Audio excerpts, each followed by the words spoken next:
우리 삶 속의 오늘 들려드릴 이야기는 어쩌면 여러분에게 익숙할 수도 혹은 지금 누군가가 겪고 있는 아픔일 수도 있습니다. 그럼 천천히 들어보시죠. 시어머니에게 뺨을 맞았는데도 남편은 꿀먹은 벙어리처럼 입 한 번 뻥긋하지 않았습니다. 저는 울고불고 난리를 치는 대신 딱 30분 동안 조용히 할 일을 마쳤습니다. 다음 날 시어머니에게서 부재중 전화가 60통이나 와 있더군요.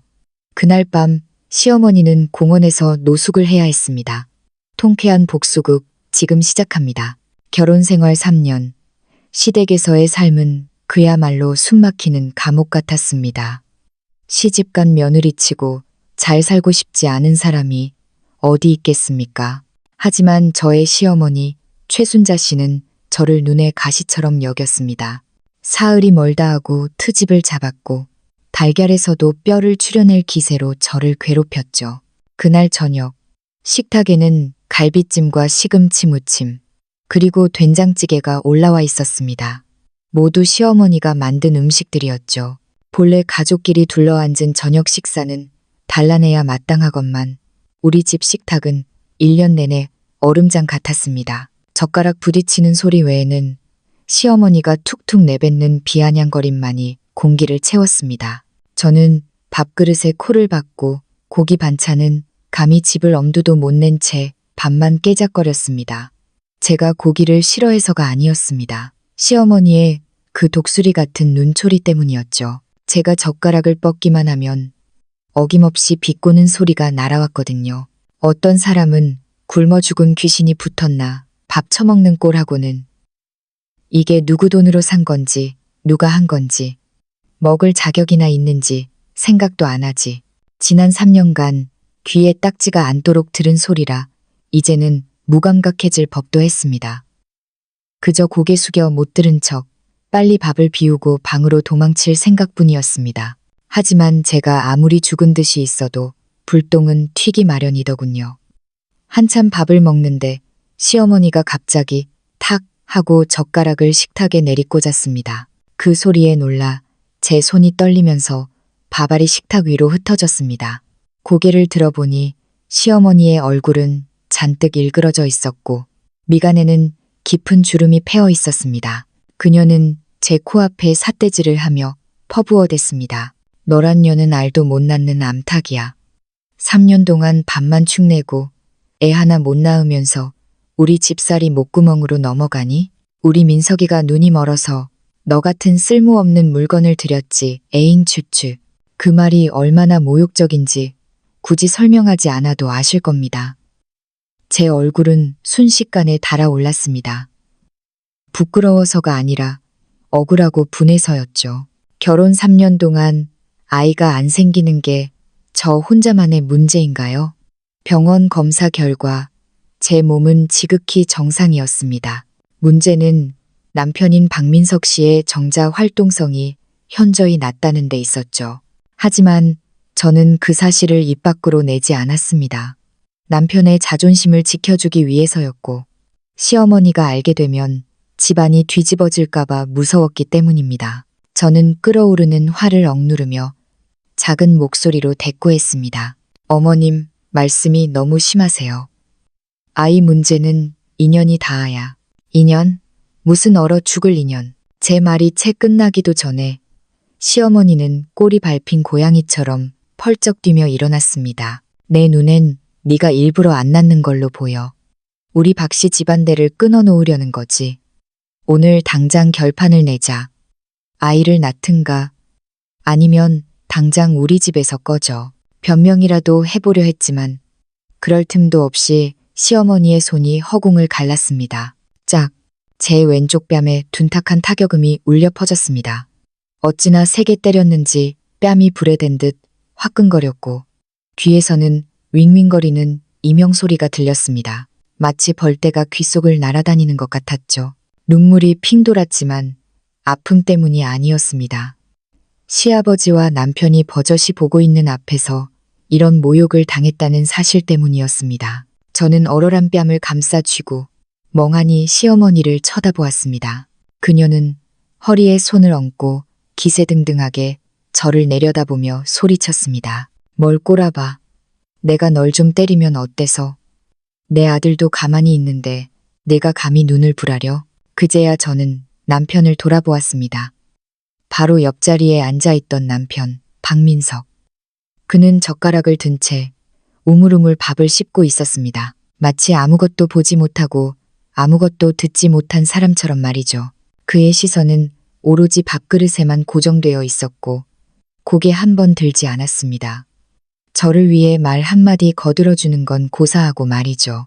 제 마음속에 끄트머리라도 남아있던 신락 같은 희망이 그 순간 완전히 끊어지는 소리가 들렸습니다. 결혼 3년, 이 집안을 위해 뼈가 부서져라 일했습니다. 빨래, 요리, 청소, 시어머니의 시집살이를 견뎠고 부족한 생활비는 몰래 제 돈으로 메꿨습니다. 남편은 모른 척했죠. 그런데 지금 자기 엄마가 아내의 뺨을 올려붙이는데도 저 남자는 방관하고 있습니다. 그 순간 분노가 극에 달하니 오히려 머리가 차갑게 식더군요. 뺨을 감싸던 손을 천천히 내렸습니다. 뺨은 이미 부어올라 뜨거웠지만 손톱이 손바닥을 파고드는 고통 덕분에 정신이 번쩍 들었습니다. 저는 울지도 소리 지르지도 시어머니와 맞서 싸우지도 않았습니다. 여러분은 이럴 때 당장 식탁을 엎고 싸워야 한다고 생각하실지 모릅니다. 하지만 저는 알았습니다. 저런 무지몽매한 사람들과 싸워봤자 저만 더 비참해질 뿐이고 오히려 저를 불효막심한 며느리로 몰아세울 구실만 줄 뿐이라는 것을요. 저는 깊은 숨을 들이마시고 식탁 위 티슈를 뽑아 입가에 묻은 피를 닦아냈습니다. 아까 그 손찌검에 입안이 터진 모양이었습니다. 그리고는 젓가락을 다시 집어들고 남은 밥을 한 입 천천히 먹었습니다. 마치 아무 일도 없었던 사람처럼 말이죠. 시어머니는 저의 예상 밖 반응에 흠칫 놀란 듯 했습니다. 다시 입을 열어 욕을 하려 했지만 제가 서늘한 눈빛으로 쳐다보자 입을 다물었습니다. 제 눈에는 분노도 억울함도 없었습니다. 오직 빙하 같은 냉기만 서려 있었죠. 그녀도 기가 눌렸는지 멈칫하더군요. 옆에 있던 시아버지는 그저 한숨만 푹 쉬며 밥그릇만 쳐다봤습니다. 집안일엔 목소리 한 번 못 내는 전형적인 방관자였죠. 남편은 여전히 죽은 사람 같았습니다. 밥을 다 먹고 나서야 젓가락을 내려놓으며 잘 먹었습니다. 한마디 던지고는 방으로 쏙 들어가 버렸습니다. 제 뺨이 괜찮냐고 묻기는커녕 자기 엄마에게 너무한 거 아니냐는 말 한마디 없었습니다. 저도 천천히 밥을 다 비우고 젓가락을 내려놓았습니다.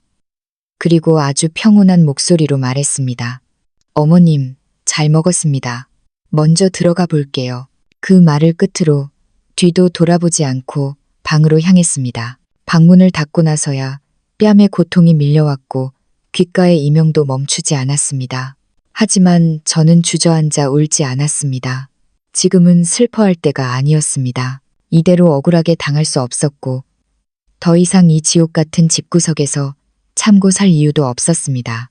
거울 속에 비친 제 모습은 처참했습니다. 왼쪽 뺨은 시벌게 부어올랐고 입가엔 핏자국이 말라붙어 있었죠.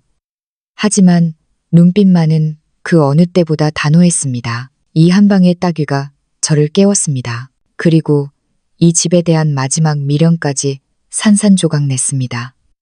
이제부터 제가 할 일은 그들이 오늘 저지른 일을 땅을 치고 후회하게 만드는 것이었습니다. 하지만 서두르면 안 됩니다. 빈틈없이 준비해서 그들이 반박할 기회조차 없게 만들어야 했으니까요. 책상 앞에 앉아 휴대폰을 꺼냈습니다. 머릿속에는 이미 계획이 서 있었습니다. 거울을 보며 연민에 빠져봤자 해결되는 건 없습니다. 뺨의 열기는 계속 올라왔지만 상관없었습니다. 카메라를 켜고 제 얼굴을 찍었습니다. 조명 아래 붉게 부어오른 뺨과 터진 입술이 선명하게 나오도록 정면, 측면 아주 꼼꼼하게 찍었죠. 사진을 바로 클라우드에 백업하고 제 가장 친한 친구인 수진이의 카카오톡으로 전송했습니다. 증거 백업, 나 좀 도와줘. 수진이는 제 대학 동창이자 이 도시에서 제가 유일하게 믿을 수 있는 친구입니다. 평소 시댁 욕을 하면 이혼하라고 말리던 친구였죠. 사진을 보낸 뒤 녹음기를 켰습니다. 차분한 목소리로 기록을 남겼습니다. 오늘은 X월 X일 저녁 7시 30분. 시댁 식탁에서 시어머니 최순자 씨가 아이를 못 낳는다는 이유로 나를 비난하며 뺨을 때렸다. 남편 박민석은 전 과정을 지켜보고도 아무런 제재나 위로를 하지 않았다. 녹음 파일 역시 클라우드에 저장하고 수진이에게 보냈습니다. 이것들은 나중에 쓸 무기였습니다. 건드리지 않으면 가만히 있겠지만 싸움을 걸어오면 가장 강력한 방패이자 칼이 될 증거들이죠. 이 모든 걸 마치는데 10분도 걸리지 않았습니다. 다음은 두 번째, 가장 중요한 돈 문제와 제 재산 처분이었습니다. 결혼 전 친정 부모님이 저에게 작은 아파트 한 채를 해주셨습니다. 명의는 당연히 제 이름으로 되어 있었고 제가 결혼 전에 모은 예금 2억만 원도 있었습니다. 결혼할 때 시어머니는 그 아파트에 눈독을 들이며 시집 왔으면 한 식구인데 우리 아들 이름을 공동 명의로 올려야지라고 끈질기게 요구했었죠. 제가 거절하자 그때부터 미운털이 박혔던 겁니다. 그리고 작년에 남편 박민석이 친구와 사업을 한다며 저에게 1억만 원을 빌려달라고 했었습니다. 저는 망설였지만 시어머니가 옆에서 부부 사이에 내 돈이 어딨냐며 부추기는 바람에 차용증도 없이 돈을 빌려주고 말았죠. 지금 생각하면 제가 미쳤었나 봅니다. 모바일 뱅킹 앱을 켜서 제 결혼 전 예금 계좌를 확인했습니다. 다행히 1억만 원은 그대로 있더군요. 망설임 없이 친정 부모님이 만들어주신 저만 비밀번호를 아는 다른 은행 계좌로 전액 이체했습니다. 그리고 남편과 공유하던 생활비 통장과 연결된 자동이체를 모두 해지하고 남편이 제 신용카드로 쓰던 가족카드의 한도를 0원으로 줄여버렸습니다. 단 1원도 남겨줄 생각이 없었습니다. 다음은 그 아파트 등기권리증입니다. 등기권리증과 매매계약서는 책상 맨 아래 서랍 깊숙한 곳 철제 상자에 보관해 두었습니다. 시어머니가 호시탐탐 노리고 있었거든요. 서랍을 열어 철제 상자를 확인하니 다행히 그대로 있었습니다. 저는 이 서류들을 미리 준비해둔 방수 파일에 넣어 가방 깊숙이 챙겼습니다. 이건 제 목숨줄이나 다름없으니 절대 이 집에 두고 갈 수 없었죠. 그리고 남편에게 빌려준 1억만 원. 카카오톡 대화 내용을 뒤져 작년에 돈 빌려달라던 메시지를 찾아냈습니다. 여보, 나 1억만 원만 융통해줘. 연말에 이자 200만 원 붙여서 갚을게. 사기당하는 거 아니지. 조심해. 제가 보낸 답장까지 캡처해서 저장했습니다. 차용증은 없어도 이 대화 내용이면 법적 증거가 될 수 있으니까요. 시계를 보니 문을 닫고 들어온 지 딱 25분이 지났더군요. 남은 5분 동안 저는 짐을 쌌습니다. 사실 저는 전부터 언젠가 떠날 수도 있다는 생각에 작은 기내용 캐리어를 옷장 속에 숨겨두고 있었습니다. 그 안에 갈아입을 옷 몇 벌, 기초 화장품, 신분증, 통장, 중요한 서류 사본 등을 미리 챙겨두었었죠. 캐리어를 꺼내 짐을 확인하고 아파트 등기 권리증이 든 파일을 안쪽 주머니에 넣었습니다. 휴대폰 충전기까지 챙겨 넣으니 딱 30분이 되었습니다. 이 30분 동안 저는 누구와도 말하지 않았고 울지도 않았으며 소란을 피우지도 않았습니다. 거실에서는 시어머니가 시아버지에게 저에 대해 불평하는 소리가 들렸습니다. 배은망덕한 년, 지가 뭐 잘났다고. 시아버지는 그저 한숨만 쉴 뿐이었습니다. 방문에 귀를 대보니 남편 방 쪽은 조용했습니다. 아마 폰으로 게임이나 하고 있겠죠. 제가 이렇게 큰 모욕을 당했는데도 눈 하나 깜짝 않는 남자. 미련은 티끌만큼도 남지 않았습니다. 저는 심호흡을 한번 하고 캐리어를 들었습니다.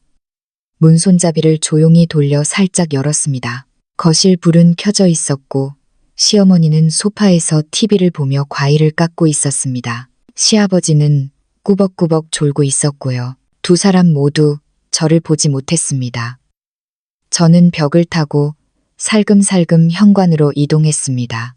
현관에서 제 운동화로 갈아 신고 신발장 위에 둔 차키와 지갑을 가방에 넣은 뒤 조용히 현관문을 열었습니다. 밤 공기가 훅 끼쳐 들어왔습니다. 뺨에 열기를 식혀주는 차가운 바람이 오히려 상쾌했습니다. 저는 뒤를 돌아 낯익은 현관문을 한번 쳐다보았습니다. 아쉬움, 아니요, 오직 해방감뿐이었습니다. 이 문을 나서는 순간 저는 더 이상 박씨 집안의 며느리가 아니었습니다. 저는 다시 김지은이 되는 겁니다. 문이 달칵 소리를 내며 닫혔습니다. 3년 전 제가 이 집으로 들어올 때처럼 조용했지만 제 마음은 천지 차이였습니다. 복도를 지나 엘리베이터 대신 계단으로 내려갔습니다. 발걸음이 날아갈 듯 가벼웠습니다. 아파트 단지를 빠져나오자 노란 가로등 불빛이 저를 반겨주었습니다. 저는 뒤도 돌아보지 않고 큰 길로 나갔습니다. 최대한 멀리 이 지옥 같은 곳에서 벗어나야 한다는 생각뿐이었습니다. 택시를 잡아타고 수진이네 집 주소를 댔습니다. 택시 뒷좌석에 앉아 창밖으로 빠르게 지나가는 풍경을 바라보며 저는 주머니 속 등기 권리증을 만지작거렸습니다. 택시 기사님이 백미러로 저를 힐끔 보더니 말을 건넸습니다. 아가씨, 이사 가나 봐요. 표정이 아주 시원해 보이네. 저는 웃으며 대답했습니다. 네, 아주 큰 짐을 버리고 가는 길이에요. 이제야 좀 살 것 같네요. 수진이네 집에 도착하니 친구가 이미 현관까지 나와 기다리고 있었습니다. 제 부어오른 얼굴을 보자마자 수진이는 울상을 지으며 제 손을 잡았습니다. 지은아, 세상에 얼굴이 이게 뭐야. 그 망할 할망구가 진짜. 괜찮아. 몸의 상처는 금방 나아.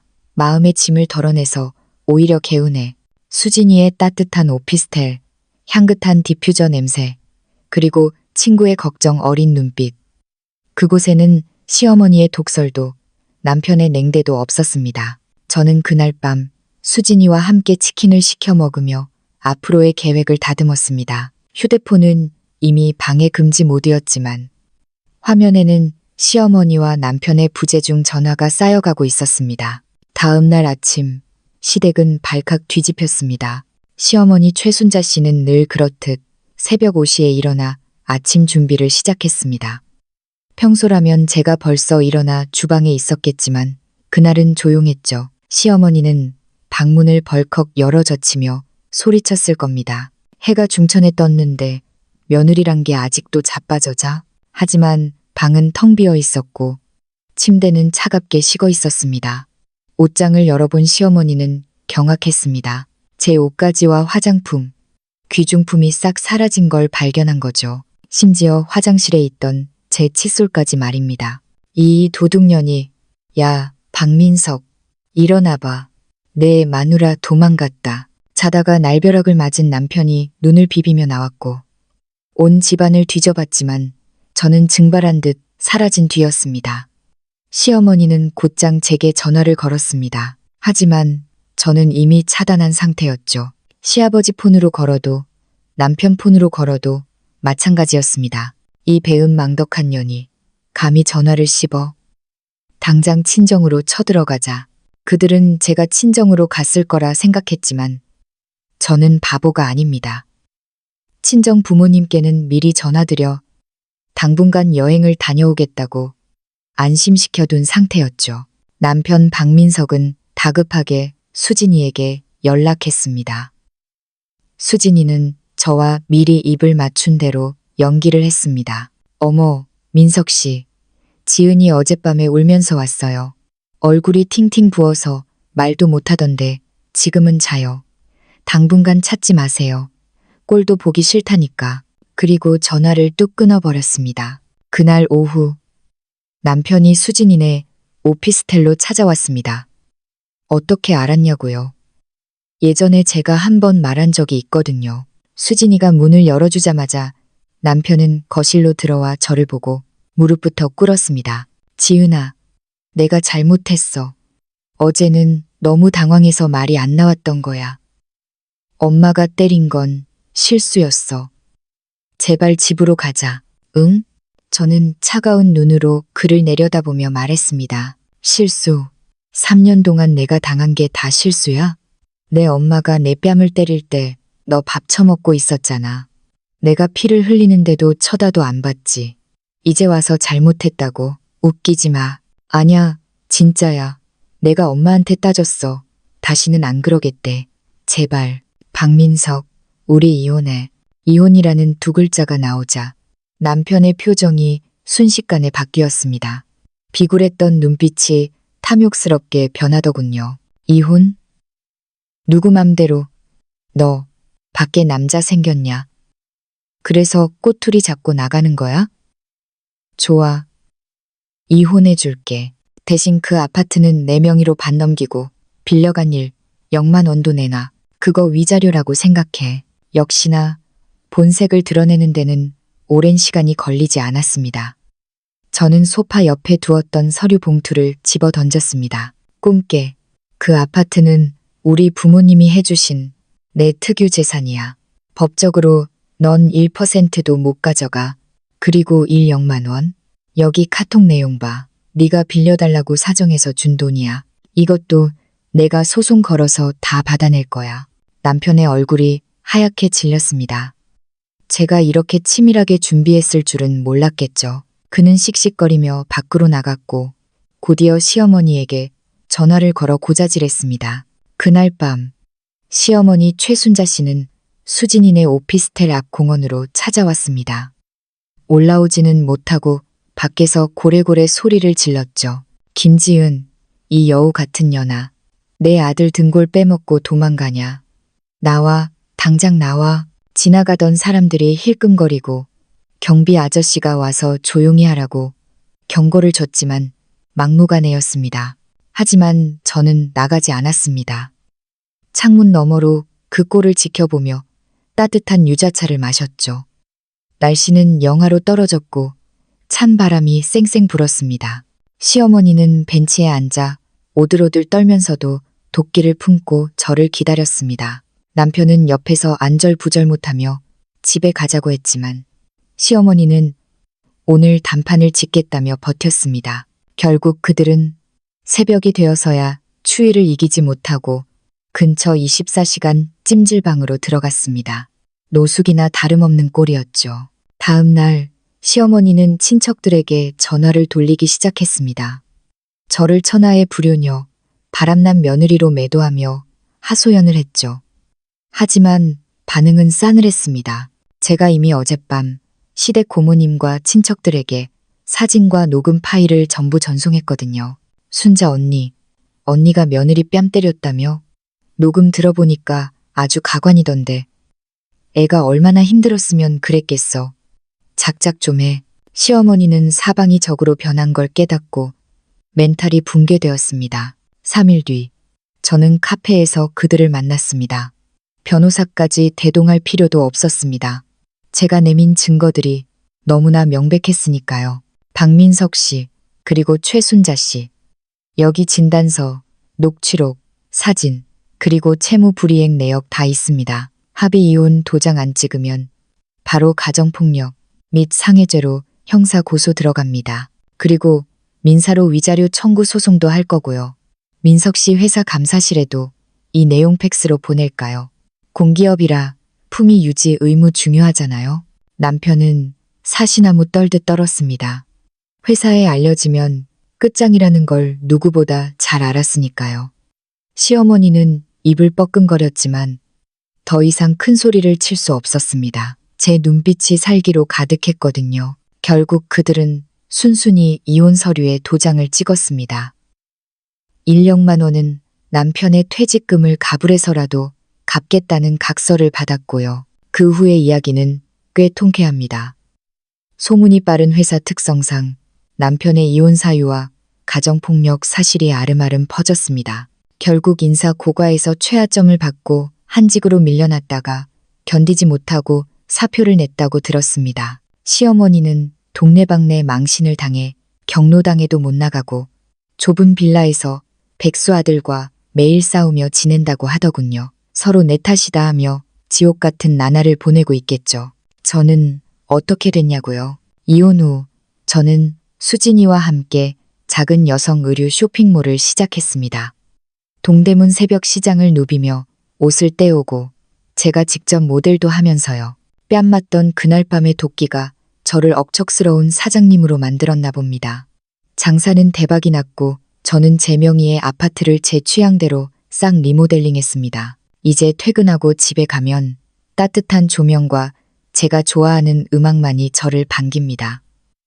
누구의 눈치도 볼 필요 없는 온전한 저만의 성정이죠. 여러분, 제 긴 이야기를 들어주셔서 감사합니다. 마지막으로 인생의 쓴맛을 먼저 본 선배로서 몇 가지 조언을 드리고 싶어요. 첫째, 절대 참지 마세요. 참는 자에게 복이 온다는 말, 며느리에게는 해당되지 않습니다. 참으면 병되고 상대방은 혹으로 봅니다. 부당한 대우를 받으면 그 자리에서 싫다, 아프다 하지 말라고 명확히 말해야 합니다. 둘째, 증거는 생명입니다. 아무리 억울해도 증거가 없으면 말짱 도루묵입니다. 녹음, 사진, 문자 캡처, 평소의 습관처럼 남기세요. 그게 결정적인 순간에 여러분을 구해줄 동아줄이 됩니다. 셋째, 경제력은 필수입니다. 남편 돈, 시댁 돈, 다 필요 없습니다. 내 주머니에 있는 돈이 진짜 내 힘입니다. 적은 돈이라도 좋으니 꼭 비상금을 만드세요. 넷째, 썩은 관계는 과감히 도려내세요. 고쳐서 쓴다는 말, 사람에게는 적용되지 않습니다.